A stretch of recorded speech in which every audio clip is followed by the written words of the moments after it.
Cosmos.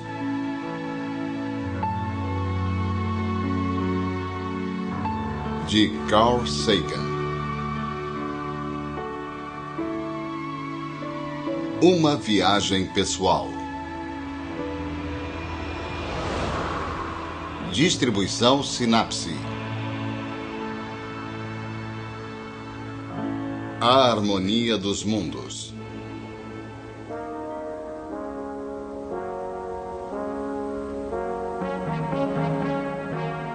Há dois caminhos para ver as estrelas: como elas realmente são e como podemos querer que elas sejam. Estas são as Pleiades, grupo de estrelas jovens que os astrônomos acreditam estar deixando seus berçários estelares de gás e poeira. E esta é a nebulosa do Caranguejo, um cemitério estelar onde o gás e a poeira estão sendo dispersos de volta para o meio interestelar. Dentro dela está um pulsar moribundo. Tanto as Pleiades quanto a nebulosa do Caranguejo estão numa constelação que os astrólogos há muito chamam de Taurus, o Touro. Eles imaginaram que ela influenciaria a nossa vida diária. Os astrônomos dizem que o planeta Saturno é um imenso globo de hidrogênio e hélio circundado por um anel de bolas de neve com 50.000 quilômetros de largura, e que a grande mancha vermelha de Júpiter é uma tempestade gigantesca que o açoita há talvez 1 milhão de anos. Mas os astrólogos veem os planetas afetando o caráter e o destino humanos. Júpiter representa um ar de nobreza, um comportamento manso. E Saturno, o coveiro, promove, dizem eles, a desconfiança, a suspeita e o mal. Para os astrônomos, Marte é um lugar tão real quanto a Terra. Um mundo que aguarda exploração.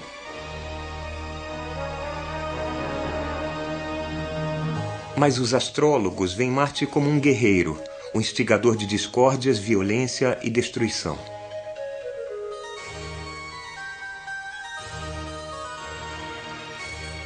A astronomia e a astrologia nem sempre foram tão distintas. Na maior parte da história do homem, uma se sobrepõe à outra. Mas chegou uma época em que a astronomia escapou do confinamento da astrologia. As duas tradições começaram a divergir na vida e na mente de Johannes Kepler. Foi ele quem desmistificou o céu ao descobrir que há uma força física por trás do movimento dos planetas. Ele foi o primeiro astrofísico e o último astrólogo científico. As bases intelectuais da astrologia foram varridas há 300 anos e, mesmo assim, a astrologia ainda é levada a sério por um grande número de pessoas. Você já reparou como é fácil achar uma revista sobre astrologia? Virtualmente todo jornal dos Estados Unidos tem uma coluna diária de astrologia, e quase nenhum deles tem sequer uma coluna mensal de astronomia. As pessoas usam pingentes de signos, verificam o horóscopo antes de sair de casa. E até nossa linguagem preserva uma consciência astrológica. Por exemplo, pegue a palavra desastre. Ela vem da palavra grega que quer dizer estrela má. Os italianos acreditavam que as doenças eram causadas por influência das estrelas. É a origem da palavra influenza, gripe em inglês. Os signos zodiacais usados pelos astrólogos até ornamentam esta estátua de Prometeu na cidade de Nova York. Prometeu, que roubou o fogo dos deuses.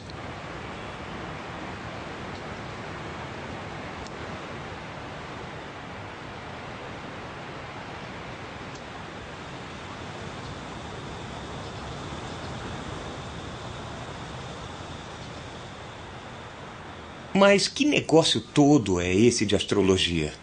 Fundamentalmente, é a alegação de que a constelação que abriga os planetas no momento do nosso nascimento influencia profundamente o nosso futuro. Há poucos milhares de anos, desenvolveu-se a ideia de que o movimento dos planetas determinava o destino dos reis, dinastias, impérios. Os astrólogos estudavam os movimentos dos planetas e perguntavam-se o que tinha acontecido na última vez em que, digamos, Vênus estava surgindo na constelação de Capricórnio. Talvez alguma coisa similar também ocorresse dessa vez. Era um negócio sutil e arriscado. Os astrólogos eram empregados apenas pelo Estado. Em muitos países, tornava-se uma ofensa capital alguém que não o astrólogo oficial ler os presságios dos céus. Por quê? Porque um bom meio de derrubar um regime era predizer sua queda. Os astrólogos da corte chinesa que fizeram predições imprecisas foram executados. Outros simplesmente remendaram os registros para que depois estivessem em perfeita conformidade com os fatos. A astrologia desenvolveu-se para uma disciplina estranha, uma mistura de observações cuidadosas, matemática e manutenção de registros com um pensamento indistinto e uma fraude devotada. Porém, a astrologia sobreviveu e vicejou. Por quê? Porque ela parece dar um significado cósmico à rotina de nossas vidas diárias. Ela alega satisfazer nosso desejo de nos sentirmos pessoalmente ligados ao universo. A astrologia sugere um fatalismo perigoso. Se nossas vidas são controladas por um conjunto de sinais de trânsito no céu, por que tentar mudar alguma coisa?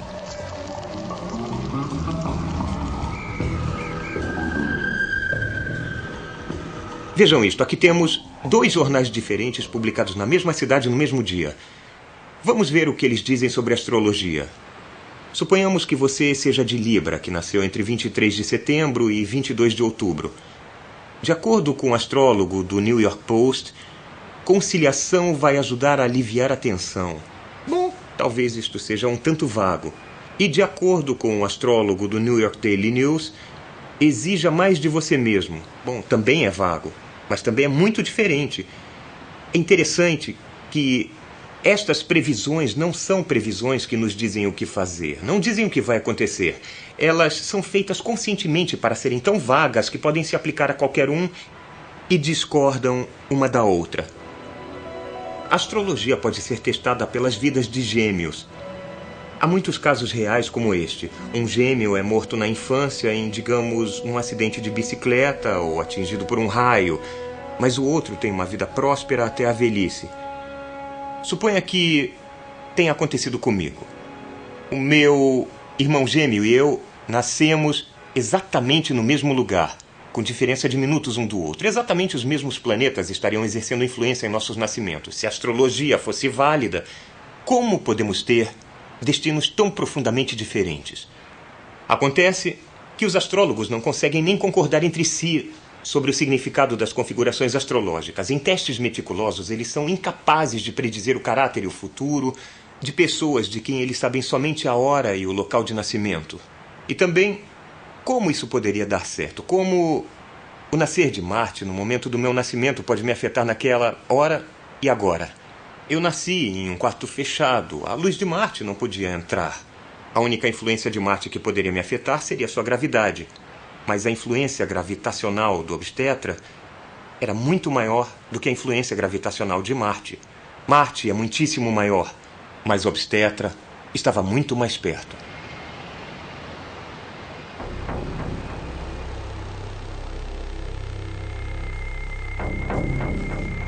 O desejo de estar ligado ao cosmo reflete-se em uma realidade profunda. Nós estamos ligados, não do jeito trivial que promete a pseudociência da astrologia, mas dos modos mais profundos.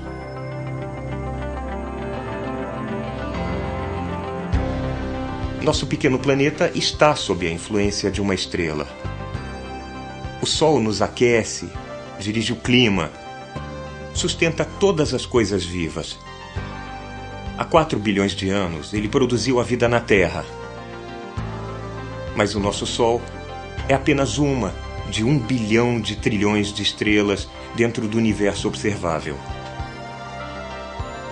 E todos esses incontáveis sóis obedecem a leis naturais, algumas das quais já são nossas conhecidas. Como nós descobrimos que tais leis existem? Se vivêssemos em um planeta onde nada nunca mudasse, não haveria nada o que fazer, não haveria nada a descobrir. Não haveria ímpeto para a ciência. E se vivêssemos em um mundo imprevisível, onde as coisas mudassem aleatoriamente ou de modos muito complexos, não seríamos capazes de entender as coisas e, de novo, não haveria essa coisa da ciência. Mas nós vivemos em um universo no meio, onde as coisas mudam, tudo bem, mas de acordo com os padrões, regras, ou, como chamamos, leis da natureza. Se eu jogar um graveto no ar, ele sempre vai cair. Se o sol se põe no oeste, ele sempre nasce de novo na manhã seguinte, no leste. E assim é possível entender as coisas. Podemos fazer ciência, e com ela podemos melhorar a nossa vida. Os seres humanos são bons em entender o mundo, e sempre fomos. Fomos capazes de caçar ou de fazer fogueiras só porque tínhamos imaginado alguma coisa.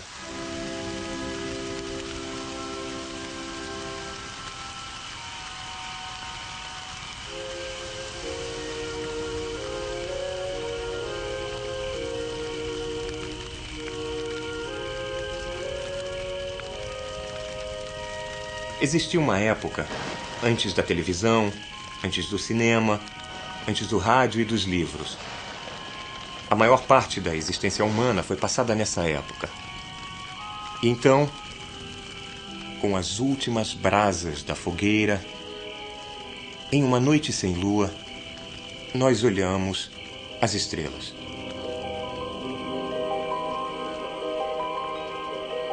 O céu noturno é interessante, há padrões lá. Se olharmos com atenção, poderemos ver imagens. Uma das constelações mais fáceis de reconhecer está no céu do norte. Na América do Norte, ela se chama Big Dipper, a Grande Concha. Os franceses têm uma ideia similar, eles a chamam de La Casserole, a caçarola.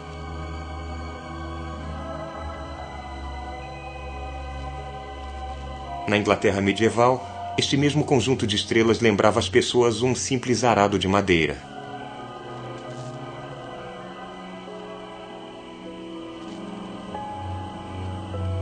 Os chineses antigos tinham uma noção mais sofisticada. Para eles, essas estrelas levavam o burocrata celestial em sua ronda ao polo do céu, sentado em nuvens e acompanhado por seus discípulos eternamente ansiosos. As pessoas do norte da Europa imaginaram ainda um outro padrão. Para eles, era a carroça de Charles, ou carroção, uma carreta medieval.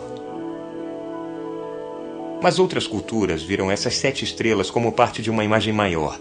Foi o topo de um grande urso, a ursa maior, que os antigos gregos e os americanos nativos viram em vez do cabo de uma concha.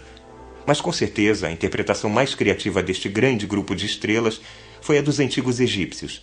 Eles viram uma curiosa procissão de um touro e um homem reclinado, seguidos por um hipopótamo perambulante com um crocodilo nas costas. Que maravilhosa diversidade nas imagens várias culturas viram nesta constelação em particular. Mas o mesmo é verdadeiro para todas as outras constelações. Algumas pessoas acham que essas coisas estão realmente no céu noturno, mas nós mesmos é que botamos essas imagens lá.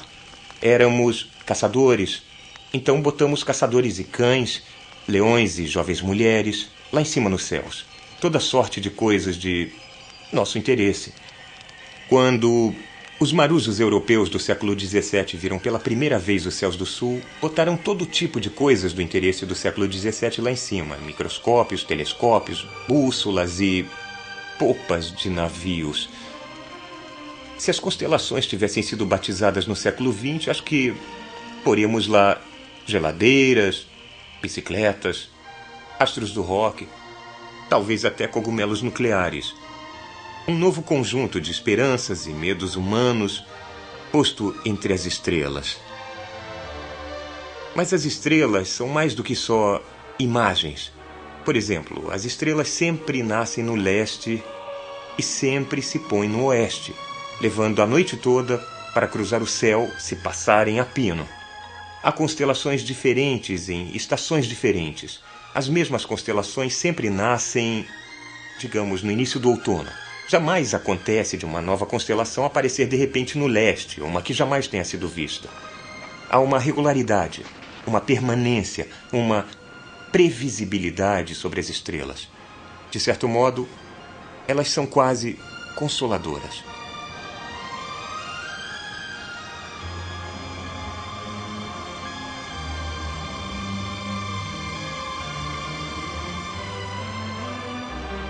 A volta do Sol após um eclipse total.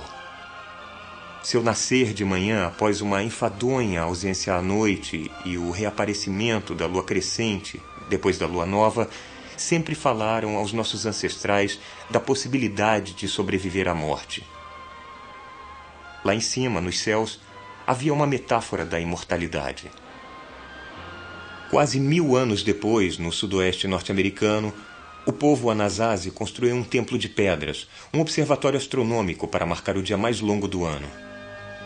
O amanhecer desse dia deve ter sido uma ocasião alegre, uma celebração da generosidade do sol.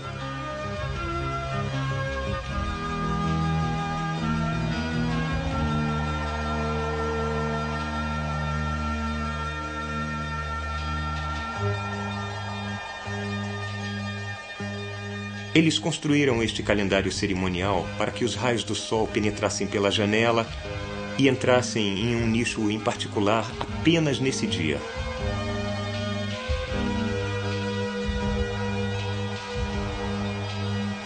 Esse tipo de precisão é um triunfo da inteligência humana.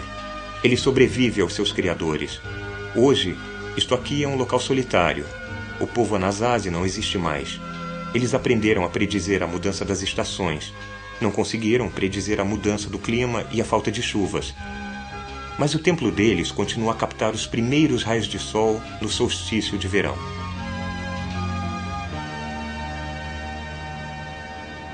Eu imagino que o povo Anasazi se reunia nesses bancos todo dia 21 de junho vestido com penas e turquesa para celebrar o poder do sol. Estes nichos superiores, que são 28, podem representar o número de dias para a Lua reaparecer na mesma constelação. Essas pessoas prestavam muita atenção ao Sol e à Lua e às estrelas. E dispositivos baseados em desenhos de certa forma similares são encontrados em Angkor Wat, no Camboja, em Stonehenge, na Inglaterra, em Abu Simbel, no Egito, em Chichén Itzá, no México e nas grandes planícies da América do Norte. Bom, por que as pessoas no mundo inteiro teriam tanto trabalho para aprender astronomia? Era literalmente uma questão de vida e morte ser capaz de predizer as estações. Nós caçávamos antílopes ou búfalos, cujas migrações iam e voltavam com as estações. As frutas e as nozes estavam prontas para ser colhidas em algumas épocas e em outras não. Quando inventamos a agricultura, tínhamos que cuidar das sementes, semear o solo e colher as safras na estação certa. Encontros anuais de povos nômades que vinham de longe eram marcados em épocas recomendadas.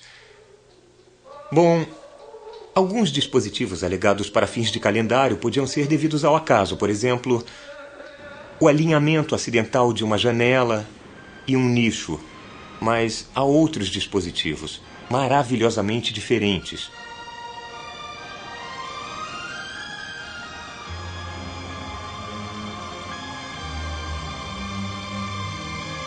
Hoje, só as ruínas secas das grandes cidades Anasazi sobreviveram à devastação do tempo. Não muito longe destas antigas cidades, em um local quase inacessível, há um outro marcador de solstício. Este de propósito singular e inequívoco. O arranjo deliberado de 3 grandes lajes de pedra permite que uma fenda de luz do sol penetre no coração de uma espiral escavada somente ao meio-dia, no dia mais longo do ano.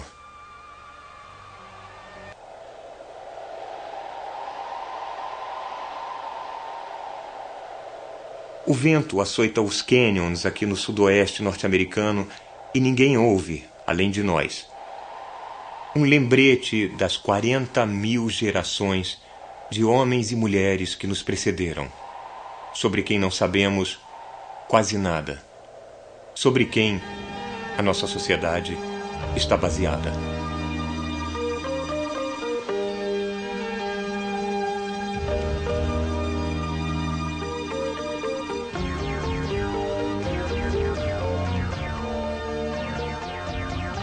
Quando nossos ancestrais pré-históricos estudaram o céu depois do pôr do sol, observaram que algumas estrelas não estavam fixadas de acordo com o padrão constante das constelações. Em vez disso, 5 delas se deslocaram, avançando lentamente pelo céu, depois voltando por uns meses, depois avançando de novo, como se não conseguissem decidir o que queriam. Nós as chamamos de planetas, que quer dizer errantes em grego. Esses planetas apresentavam um mistério profundo. A primeira explicação foi que eles eram seres vivos. Se não, como explicar seu estranho comportamento em forma de laços? Depois, pensou-se que eles eram deuses, e depois influências astrológicas saídas do corpo. Mas a verdadeira solução deste mistério particular é que os planetas são mundos, que a Terra é um deles e que todos eles giram em torno do Sol de acordo com leis matemáticas precisas. Esta descoberta levou diretamente à nossa moderna civilização global. A mistura de imaginação com observação produziu uma descrição exata do sistema solar. Só então pôde-se responder à pergunta fundamental. Aqui está na raiz da ciência moderna. O que faz tudo se deslocar? Há 2000 anos, esta pergunta nem teria sido feita. A visão prevalecente tinha sido formulada por Cláudio Ptolomeu, um astrônomo alexandrino e também o preeminente astrólogo de sua época. Ptolomeu acreditava que a Terra era o centro do universo, que o Sol, a Lua e os planetas, como Marte, giravam à volta da Terra. É a ideia mais natural do mundo. A Terra parece firme, sólida, imóvel, enquanto podemos ver os corpos pesados nascendo e se pondo todo dia. Mas então, como explicar o movimento giratório dos planetas no céu? Marte, por exemplo. Esta máquina mostra o modelo de Ptolomeu. Imaginava-se que os planetas giravam em volta da Terra, presos a esferas perfeitas de cristal, mas não presos diretamente às esferas, e sim indiretamente, através de um tipo de roda fora do centro. A esfera roda, a pequena roda gira, e, como visto da Terra, Marte faz a sua órbita.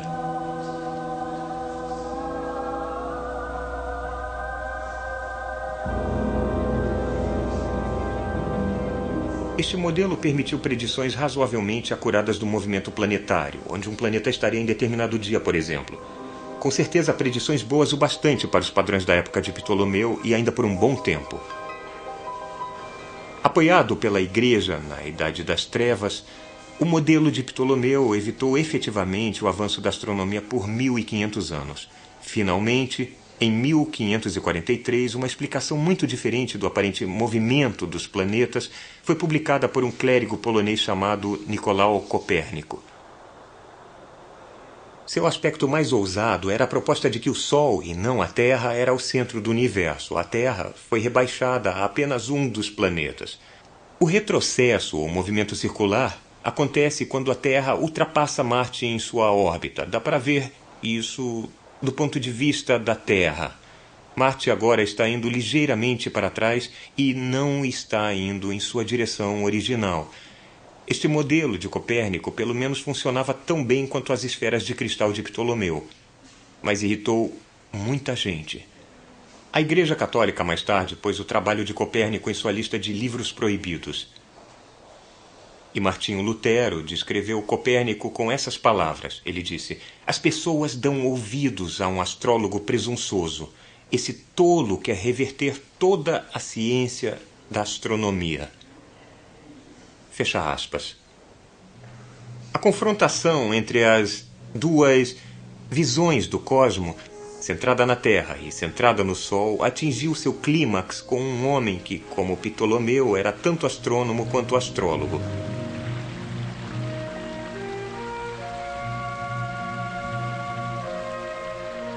Ele viveu numa época em que o espírito humano estava restrito e a mente acorrentada. Quando imaginava-se que havia anjos e demônios e esferas de cristal lá em cima no céu. Ainda faltava à ciência a menor noção das leis físicas que sustentam a natureza. Mas a luta corajosa e solitária desse homem era prover a centelha que acendeu a revolução científica moderna. Johannes Kepler nasceu na Alemanha em 1571.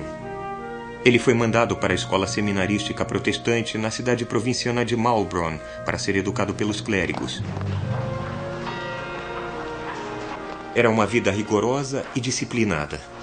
Levantar antes do amanhecer para começar um longo dia de orações e estudos.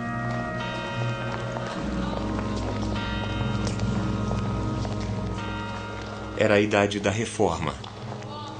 Maulbronn era um tipo de treinamento intensivo, educativo e ideológico, treinando os jovens protestantes no uso das armas teológicas contra a fortaleza do catolicismo romano. Denn ich befehle mich, meinen Leib und Seele und alles in deine Hände. Havia pouca tranquilidade e conforto para um garoto sensível como Kepler. Ele era inteligente e sabia disso. Isso, junto com sua teimosia e sua ardente independência, serviu para isolá-lo dos outros garotos. Kepler fez poucos amigos em seus 2 anos em Maulbronn. Então ele fechou-se em si mesmo, fugindo para o mundo de seus próprios pensamentos, frequentemente preocupado com sua indignidade aos olhos de Deus. Ele se desesperou em jamais conseguir a salvação.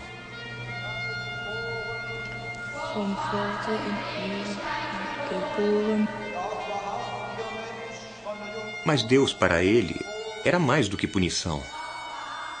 Deus também era o poder criativo do universo. E a curiosidade do jovem Kepler sobre Deus era maior ainda do que seu medo. Ele queria saber o plano de Deus para o mundo.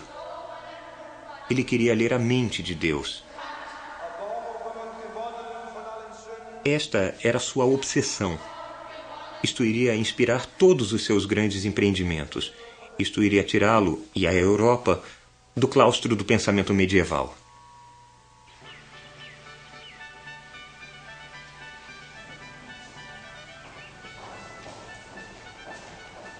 Em lugares como Maulbronn, os fracos ecos do gênio da antiguidade ainda reverberavam.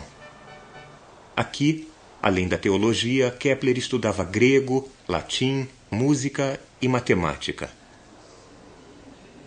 Mas foi na geometria que ele vislumbrou a imagem da perfeição.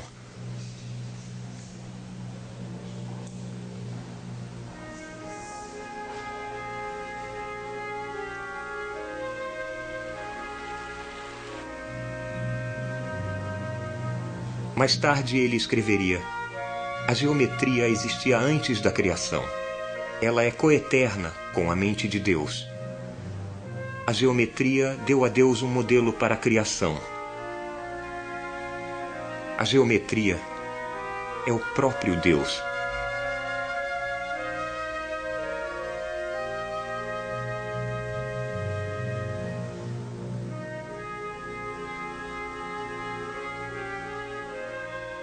Mas o mundo real da época de Kepler estava longe de ser perfeito. Era assombrado pelo medo, pela peste, fome e guerra. A superstição era um recurso normal para pessoas sem forças. Só uma coisa parecia certa: as próprias estrelas. Lembrou-se que, em tempos antigos, o astrólogo Ptolomeu e o sábio Pitágoras ensinaram que o céu era harmonioso e imutável. E Ptolomeu tinha dito que o movimento dos planetas através das estrelas do zodíaco eram presságios dos fatos aqui embaixo. Foi a influência de Marte e Vênus que fez de seu pai um homem brutal, um mercenário que o abandonou?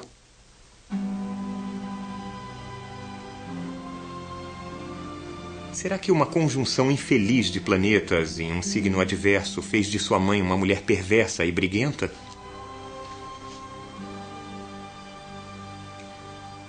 Se tais coisas fossem predestinadas pelas estrelas, então talvez houvesse padrões ocultos sustentando o caos imprevisível da vida diária.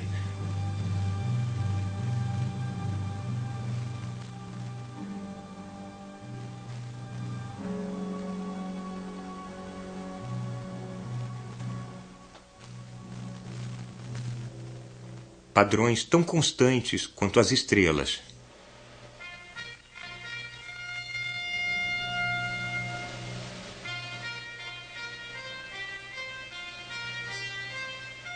Mas como se pode descobri-los? Por onde começar? Se o mundo e tudo nele foi obra de Deus, então não se devia começar com um estudo cuidadoso da realidade física?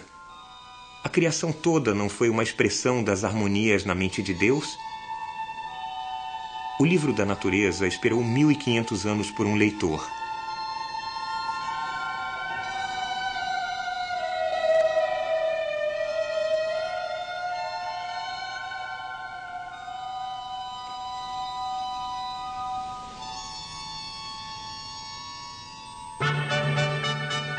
Em 1589, Kepler deixou Maulbronn para continuar seus estudos na grande Universidade de Tübingen. Foi uma liberação encontrar-se entre as correntes intelectuais mais vitais da época. Um de seus professores revelou a ele as ideias revolucionárias de Copérnico. Kepler apreciou essa comunidade urbana erudita. Aqui, o seu gênio era finalmente reconhecido.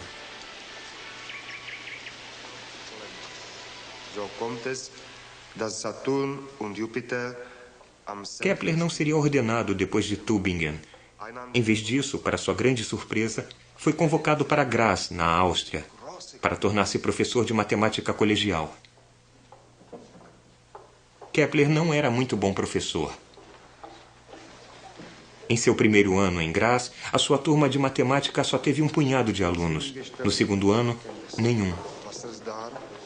Ele resmungava, divagava e era às vezes totalmente incompreensível. Ele era distraído por um clamor incessante de especulações e associações que passavam por sua cabeça.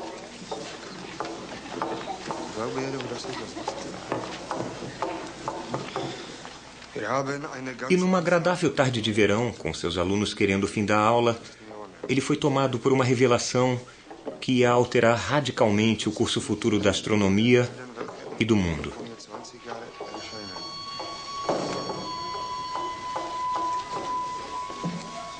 Havia apenas 6 planetas conhecidos em seu tempo: Mercúrio, Vênus, Terra, Marte, Júpiter e Saturno.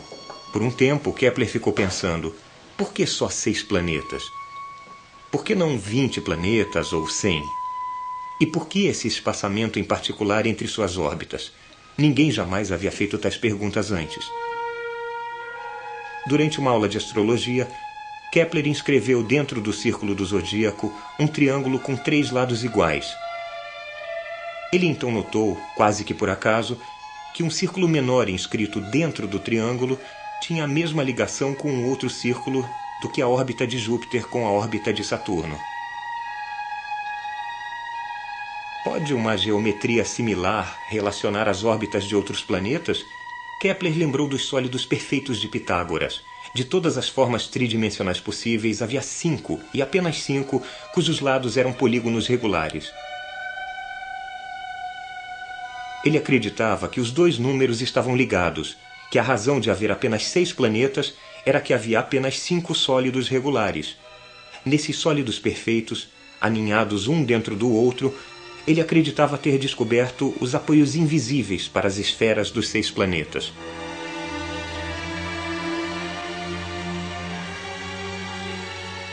E esta ligação entre geometria e astronomia podia, pensou ele, admitir uma única explicação: a mão de Deus matemático.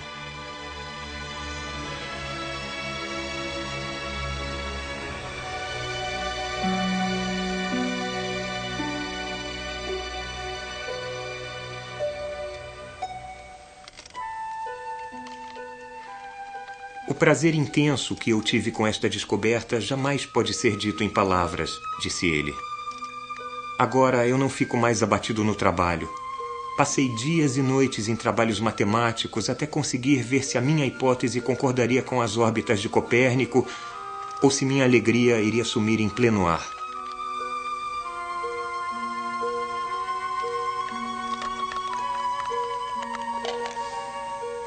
Mas não importa o quanto ele tenha tentado. Os sólidos perfeitos e as órbitas planetárias não concordaram muito bem uns com os outros. Por que não deu certo? Porque, infelizmente, estava errado. O verdadeiro tamanho das órbitas dos planetas que conhecemos agora não tem absolutamente nada a ver com os 5 sólidos perfeitos, como mostra a descoberta posterior de Urano, Netuno e Plutão.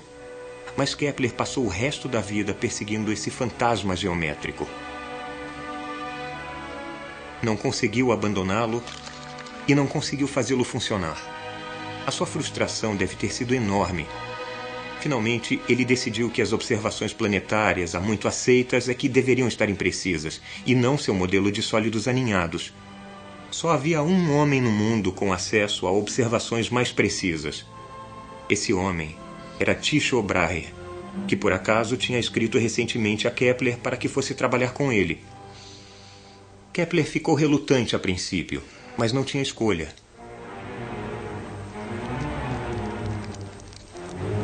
Em 1598, uma onda de opressão envolveu Graz. Ela foi encabeçada pelo arquiduque local, que jurou restaurar a fé católica na província e, em suas próprias palavras, preferia fazer do país um deserto a governar hereges.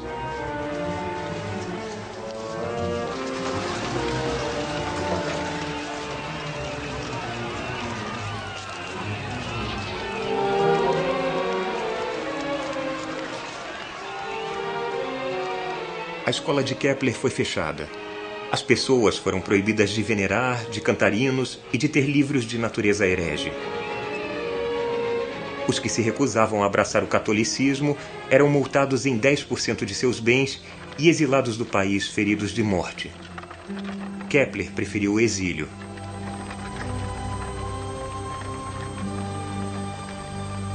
Hipocrisia eu nunca aprendi. Eu falo sério sobre fé. Não brinco com isso.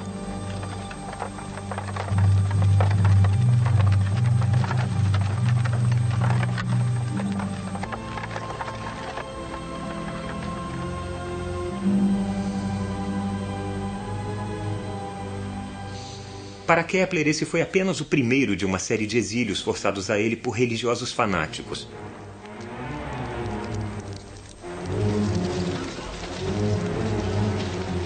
Agora ele resolveu aceitar o convite aberto de Tycho Brahe. Brahe, um rico nobre dinamarquês, vivia em grande esplendor e recentemente tinha sido designado matemático imperial em Praga. Kepler deixou Graz com a esposa e a enteada e partiu para a difícil jornada. A esposa de Kepler não era uma mulher feliz. Ela era cronicamente doente e tinha perdido 2 crianças. O próprio casamento não era um conforto. Ela não entendia o trabalho do marido e via sua profissão com desprezo.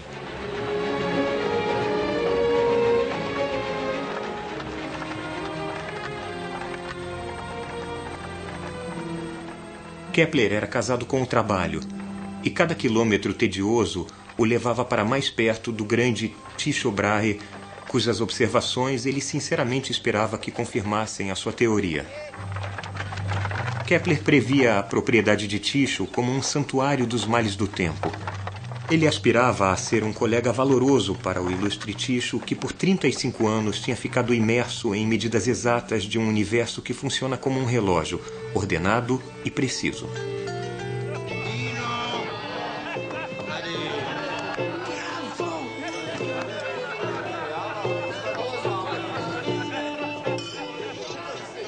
Mas a corte de Tycho não era nada do que Kepler esperava.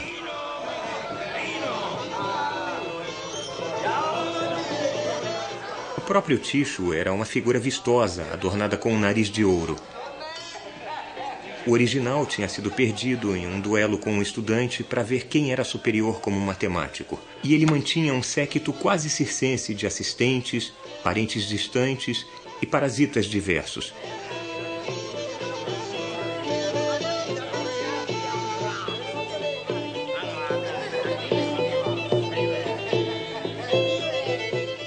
Kepler não gostava das festanças intermináveis.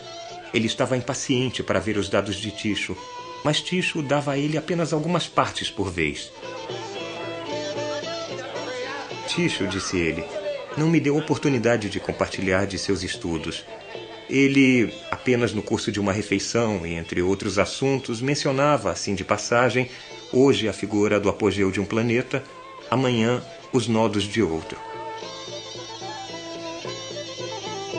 Kepler não compatibilizava com tais jogos, e o clima geral de intriga ofendeu seu senso de decência.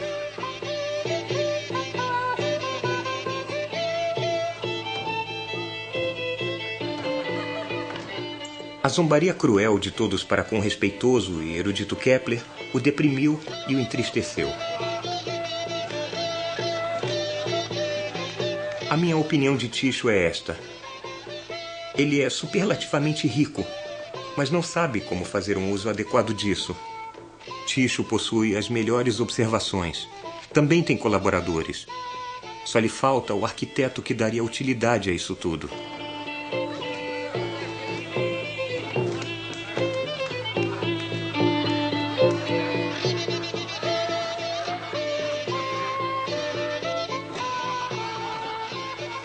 Tycho foi incapaz de transformar as suas observações em uma teoria do sistema solar coerente. Ele sabia que precisava da ajuda do brilhante Kepler, mas simplesmente entregar o trabalho de sua vida a um rival em potencial, isso era impensável.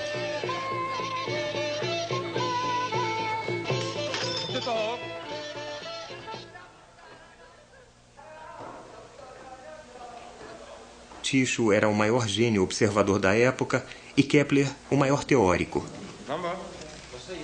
Cada um sozinho não conseguiria atingir a síntese que os dois sentiam ser agora possível.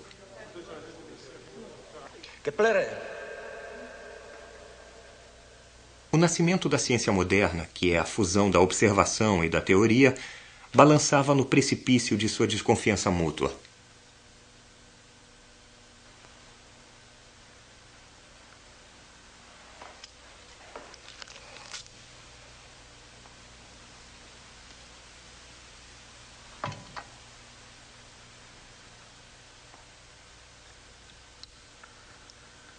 Os dois brigavam repetidamente e reconciliavam-se, até que alguns meses depois, Tycho morreu por sua habitual superindulgência com a comida e com o vinho.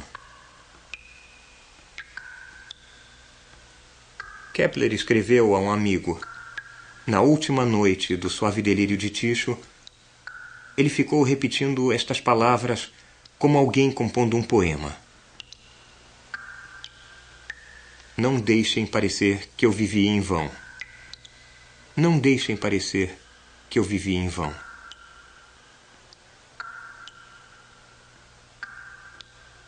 E não viveu.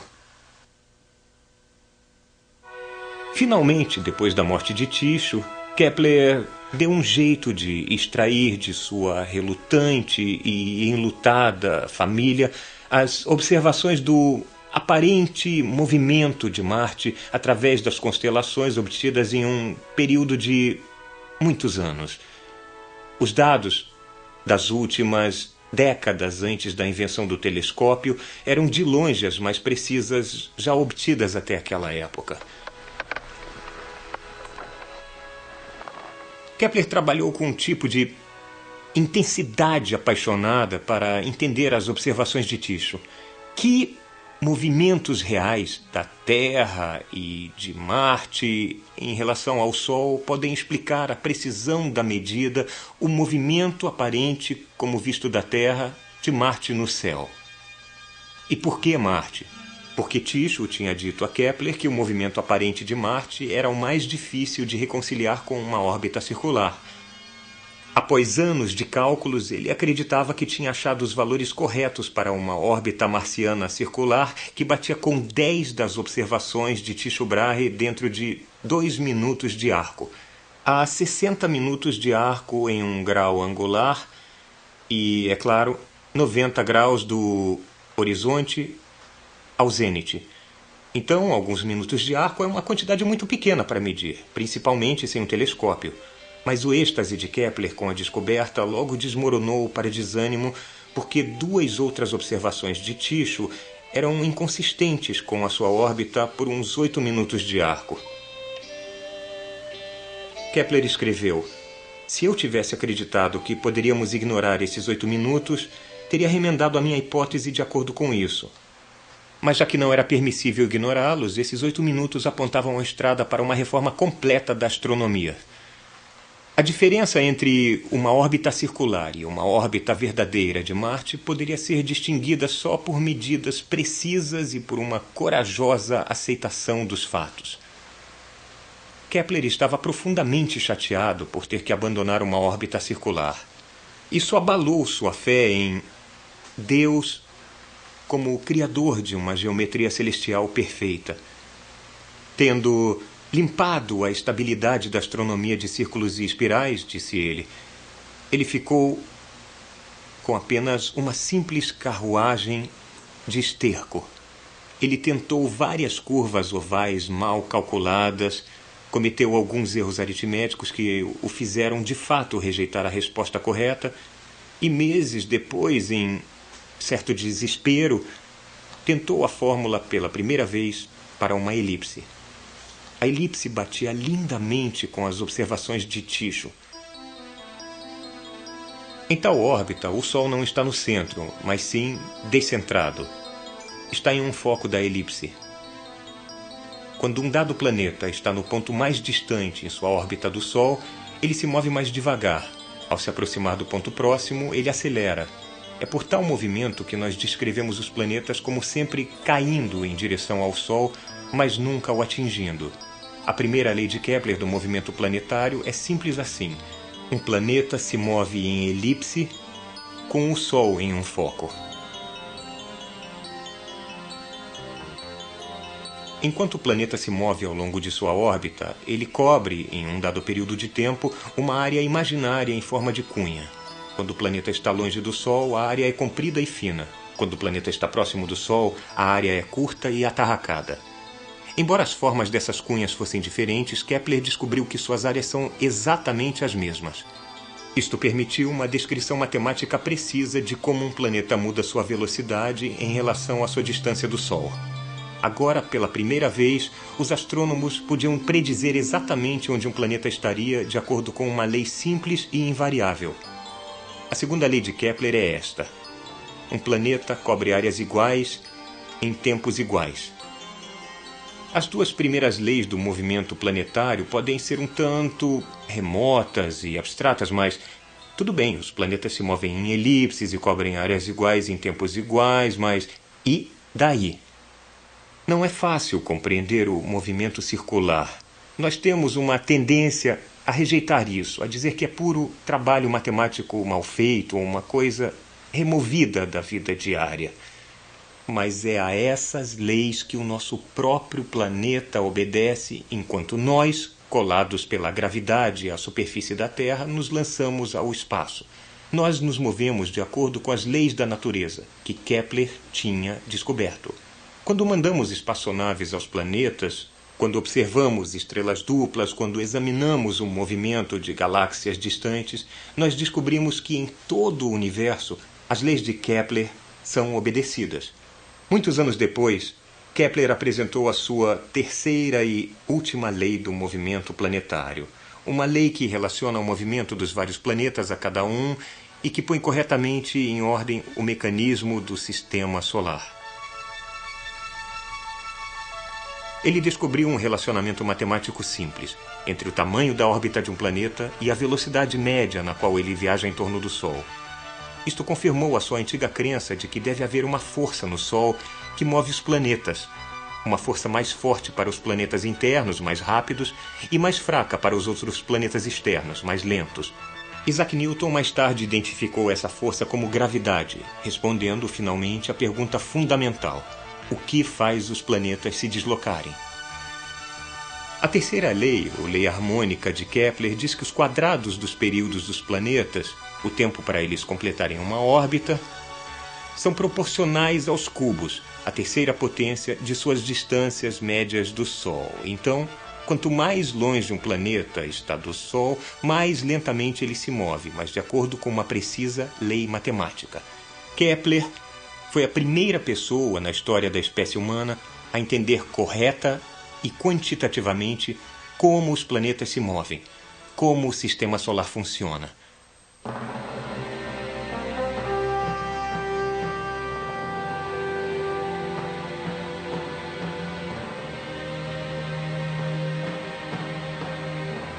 O homem que buscava harmonia no cosmo estava fadado a viver em uma época de excepcional discórdia na Terra. Exatamente 8 dias depois de Kepler descobrir a sua terceira lei, ocorreu em Praga um incidente que desencadeou a devastadora Guerra dos 30 Anos. As convulsões da guerra estilhaçaram as vidas de milhões de pessoas. Kepler perdeu a esposa e o filho pequeno para uma epidemia espalhada pelos soldados. O seu protetor real fora deposto e ele foi excomungado da Igreja Luterana por sua independência intransigente em questões de crença. Ele era um refugiado de novo. O conflito, retratado pelos dois lados como uma guerra santa, era mais uma exploração do fanatismo religioso pelos que tinham fome de terra e poder.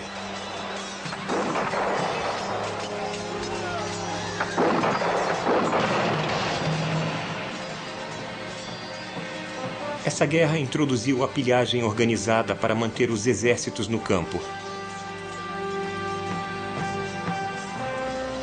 A população brutalizada da Europa ficou indefesa quando as lâminas de seus arados e suas podadeiras foram literalmente batidas para virarem espadas e lanças.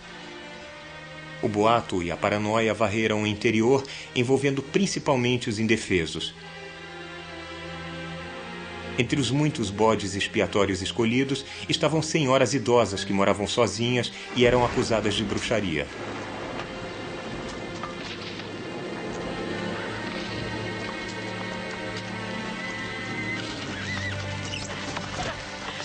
A mãe de Kepler foi levada no meio da noite em um baú de roupas sujas. Kepler levou 6 anos de esforços incessantes para salvar a vida de sua mãe. Na pequena cidade natal de Kepler, cerca de 3 mulheres eram presas, torturadas e mortas como bruxas todos os anos, entre 1615 e 1629. E Catarina Kepler era uma velha rabugenta.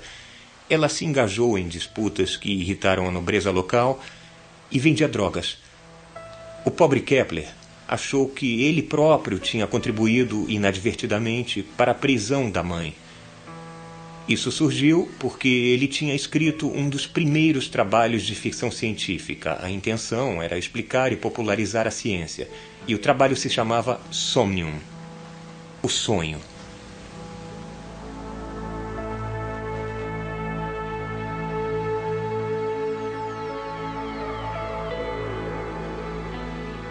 Ele imaginou uma viagem à Lua com os viajantes espaciais em pé na superfície lunar, olhando para cima, para verem, girando lentamente sobre eles, o lindo planeta Terra. Parte da base para a acusação de bruxaria era de que, em seu sonho, Kepler usou o feitiço da mãe para deixar a Terra. Mas ele acreditava mesmo que um dia os seres humanos iriam lançar naves celestiais com velas adaptadas para as brisas do céu, cheias de exploradores que, disse ele, não temeriam a vastidão do espaço. Ele especulou sobre as montanhas, vales, crateras, clima e possíveis habitantes da Lua. Antes de Kepler, a astronomia tinha pouca ligação com a realidade física. Mas com Kepler veio a ideia de que uma força física move os planetas em suas órbitas. Ele foi o primeiro a combinar uma imaginação corajosa com medidas precisas para seguir para o cosmo. Isso mudou tudo.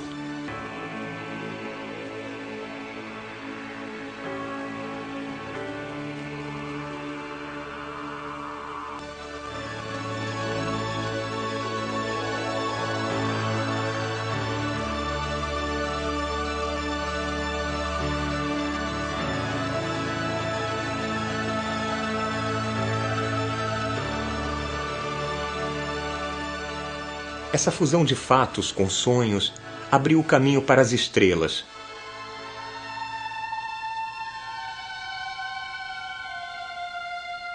Quando garoto, Kepler tinha sido capturado por uma visão do esplendor cósmico. Uma harmonia dos mundos que ele buscou tão incessantemente a vida toda. A harmonia neste mundo o evitou. Suas 3 leis do movimento planetário representam, agora sabemos, uma harmonia real dos mundos. Mas para Kepler, elas eram apenas incidentais para sua busca por um sistema cósmico baseado nos sólidos perfeitos. Um sistema que, vejam só, existia apenas em sua mente. Mesmo assim, com seu trabalho, nós descobrimos que as leis científicas permeiam toda a natureza, que as mesmas regras se aplicam na Terra como no céu, que podemos achar uma repercussão, uma harmonia entre o modo como pensamos e o modo como o mundo funciona. Quando descobriu que suas crenças há muito estimadas não concordavam com as observações mais precisas, ele aceitou os fatos desconfortáveis. Ele preferiu a dura verdade às suas ilusões mais caras. Isto é o coração da ciência. Versão brasileira MG Studio.